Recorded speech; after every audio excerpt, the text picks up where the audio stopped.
In the last video, I went over the capabilities of MiraCheck Copilot, the mobile app, and in this video we're going to go into MiraCheck Cloud, which is the cloud-based ecosystem that allows creating, sharing, and discovering checklist content. So this is where we left off. Check. MiraCheck Cloud List. Overview section. MiraCheck Cloud is a cloud-based management system where you can create, edit, share, and search for checklist content. So you'll notice that our list turned green here because we completed all the items in that MiraCheck Copilot list, and it automatically moves you over to MiraCheck Cloud, which is the next list. And let's go through this. Check. It is designed to be optimized for laptops, desktops, tablets, and any size of phones. So MiraCheck Cloud was designed with all devices in mind, and I'm going to pull it up first on a web browser here, and I'll also show it working on the phone and on the tablet. So this is the login for MiraCheck Cloud.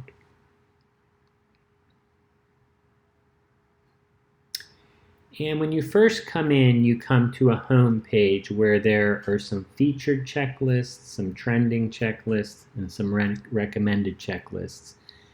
And right now you're seeing a bunch of what we call premium content, which has a buy on it. So we are partnering with the Checkmate company, and they are providing 100 of their checklists that a license can be purchased for, and then you can completely customize the content once you have that Checkmate content. And that's what these featured ones are here. Anytime you just see an ad, this is where the community is publicly sharing checklists that they create, and they want to publicly share those. So we've got this home page. We have a search where we can search all the content in MiraCheck, and say we were looking for a Cessna. You'll see it immediately as you're typing starts zeroing in on what you're looking for, maybe a 182.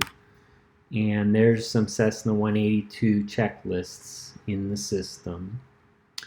And you have this My Checklists, which is checklists that you care about. So when you buy them, they add it to My Checklist. When you add them from search, they add it to My Checklists. This is my current My Checklists page. And there's also a history feature where when you click this, it is compiling all of the history across all of your mobile devices and all of the content you've interacted with.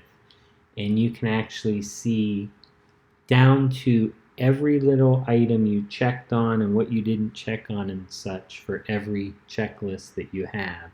So if I look here, you see that I have 23 sessions of, this is my airplane, and you immediately at the top level see these are ones I was just probably editing, and red just means I actually never interacted with anything in this checklist. Yellow means I started working in this checklist, and green means I went completely fully through every item in the checklist. So if you keep diving in, you get to see the detail of what you did. So these are the sections I went through, and keep going. Here's the initial, and then you actually see all of the items that I checked. Some sections can be marked optional, meaning don't count towards completion, like the speed section. This is really just showing the speeds of the aircraft, and you don't actually click through that stuff.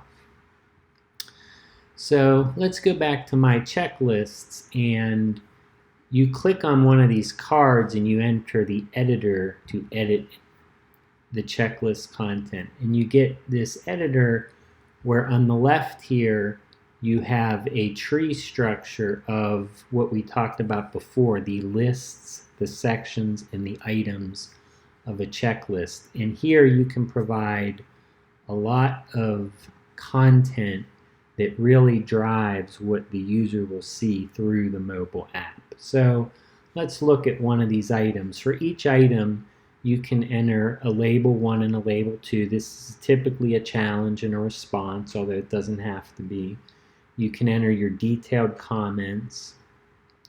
You can say if it's mandatory or not. You can ignore completion, which was what I talked about, where this item may not be something you deem you actually have to complete. And marking it as label only says, okay, I only want this as informational content. I don't want to actually check this. And then there's even some advanced options where when you try to create content that can be displayed on the screen, that can be printed, that can be said by Mira, there's some advanced things sometimes you'd want to do, like you may have some text that displays on the screen, and maybe you only want Mira to say a small subset of that text, or maybe you want her to pronounce it a little differently. I can show that in my tail number of my airplane. Cessna 182P N6472 Golf is the label, and that's what she'll read, but sometimes text-to-speech doesn't work 100% ideally, so you can actually spell it out for her exactly what you'd want her to read. And now she reads my aircraft exactly how I would expect to hear it. And that label audio override throughout the system, anywhere there's some text on the screen, you can always provide an audio override. The print override is a similar thing. When you go to print a checklist for maybe a backup in the cockpit, you can provide text in a printed format. Sometimes you want it to look much more concise than maybe is appearing on the screen. So you can abbreviate there where maybe on the screen you didn't abbreviate. So that covers a lot of those advanced options. And then don't print says, there's an item, are you ready to start? I actually don't even want that to appear on my printed copy of this. And there's a more advanced feature with the timers that we talked about, that you can set up these items to start a timer and stop a timer, and you'll get an elapsed time of when those two check items were checked.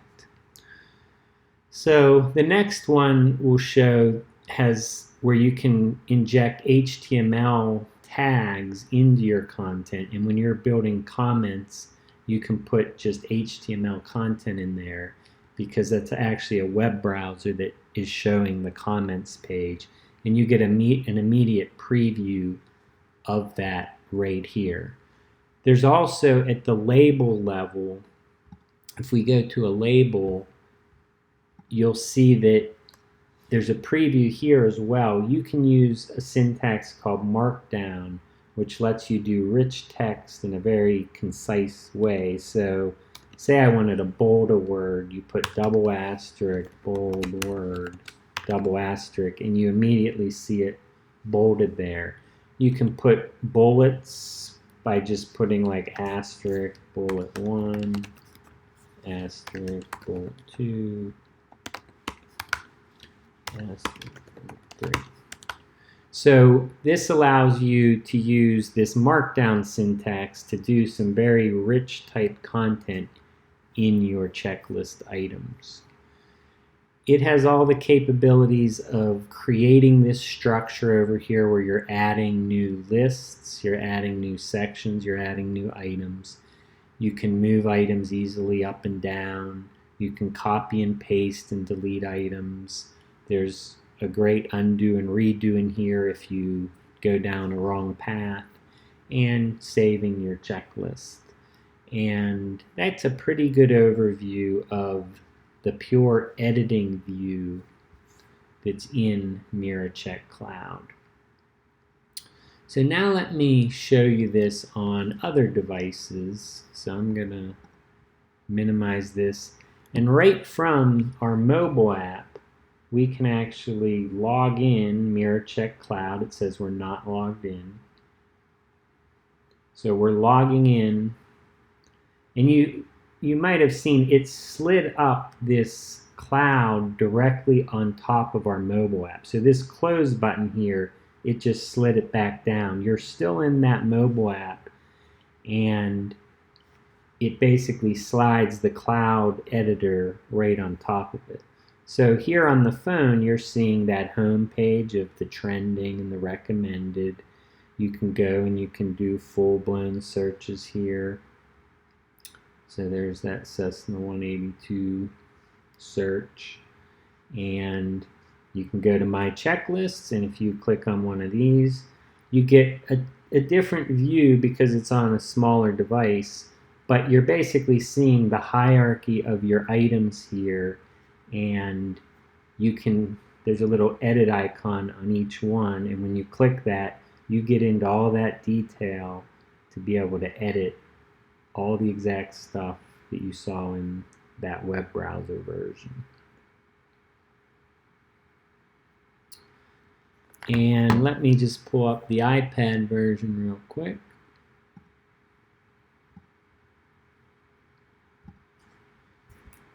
So in the iPad version... Hello, I am your co-pilot Mira. What will you do today? Same thing, we're logging into MiraCheck Cloud.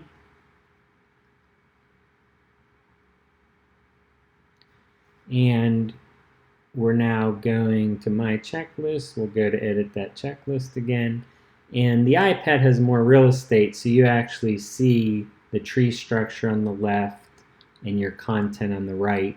And if you're using something like an iPad Pro and a keyboard, you can put it into landscape mode and pretty much be as productive as working on like a laptop.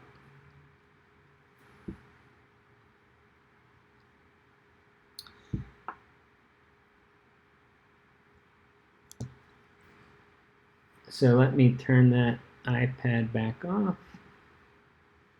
And let's keep walking through. Check.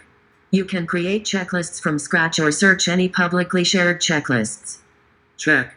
MiraCheck wants to promote the sharing of checklist content. Checklists can be private or public. They always start private. When you make updates to a checklist you shared publicly, the content is not automatically shared again. You decide when you want to republish the content.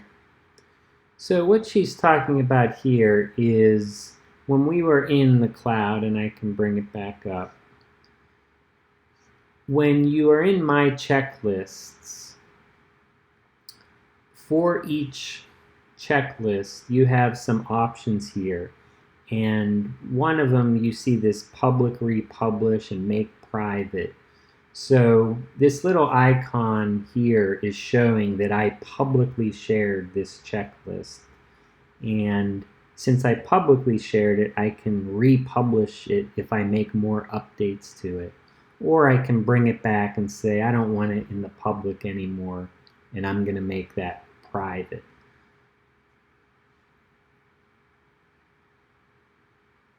By default, when you buy a checklist, when you create a new checklist, they always start private, and you have to say that you want it public.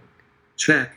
There is a robust editor where all aspects of a checklist can be customized. And I went through in detail that robust editor. Check. Checklists can be structured as a number of lists that each contain a number of sections, with each section containing a number of items. You can also have a structure with just sections and items, and also with just items. So this is talking about you can have different levels of the type of checklists you want. So if we bring up MiraCheck Cloud and we create a new checklist from scratch, here's my checklist name, and I can just start adding just check items here. I don't need to have lists and sections and such. And this will produce a checklist that's much shorter, and we'll just go through this one set of items basically. Check. You can provide an audio label if you want what is spoken to be different from the primary label content. I am now speaking more content that is displayed on screen. Pretty cool, huh? So basically I showed that feature where you can override any of the text that you actually see with what she's going to say, and she added some extra commentary there. Check. There is a print capability that lets you print a paper backup. There will be a number of print templates available. You can also individually mark lists, sections, or items if they should be printed. So we really wanted to think about the printed world as well, and checklists can be used in all different scenarios. And so we've created so far a few templates, but we're going to keep expanding on these templates to allow all this great content that you're creating to be printed. And let me show one of those from the web browser here. So if I go back to my checklists, I'll take this one and I'm going to print columns. There's two templates here, a standard version and a columns version.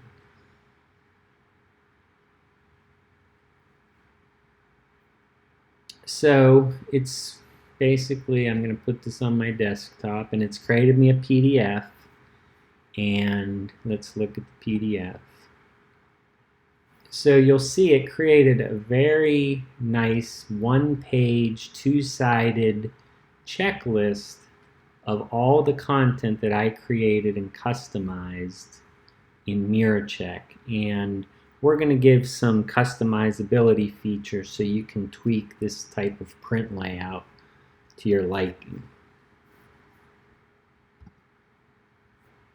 Check. And just like overriding the audio for an item, you can override what shows on the printed checklist.